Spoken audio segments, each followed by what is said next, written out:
Today, we're going to be mixing the primary colors to make the secondary colors. Ms. Chen is going to be showing you how to mix all 3 primary colors, but today, for the activity, you only need to make 1 secondary color. Here's what you'll need for today's activity. You will need some sort of painting paper or construction paper, a Sharpie or black marker, a paintbrush, and if you don't have a paintbrush, just use your fingers. You will need 2 primary colors. You could use blue and yellow, red and yellow, or blue and red. When you're pouring your paint, you really don't need much. You really need just a little bit of each color.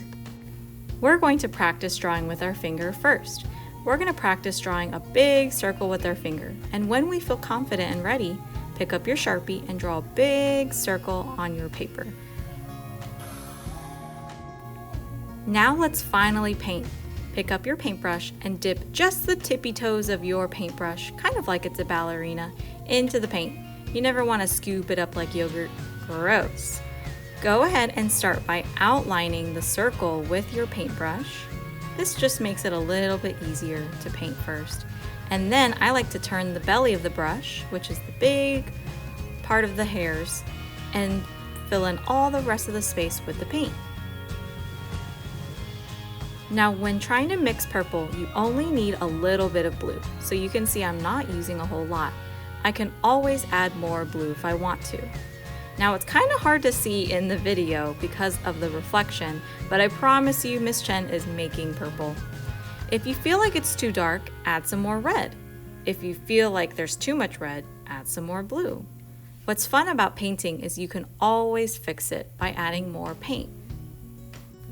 Next, I'm trying to make the color orange.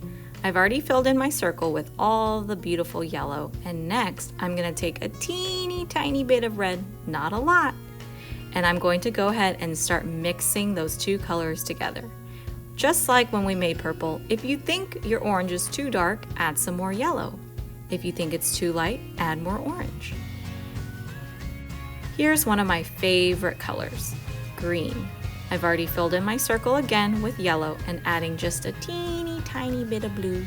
And wow, look at that beautiful green. I made that color green and I think it's so beautiful and unique.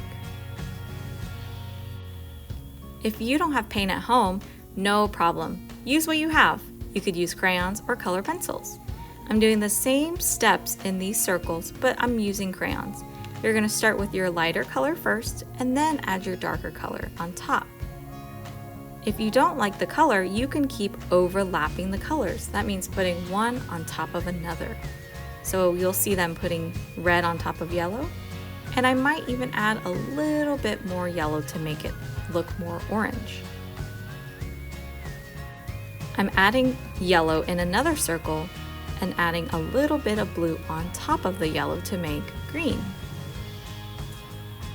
And last but not least, I'm adding blue in the 3rd circle and adding red on top to make purple. And that's it. Let your artworks dry and save them because we're going to use them next week.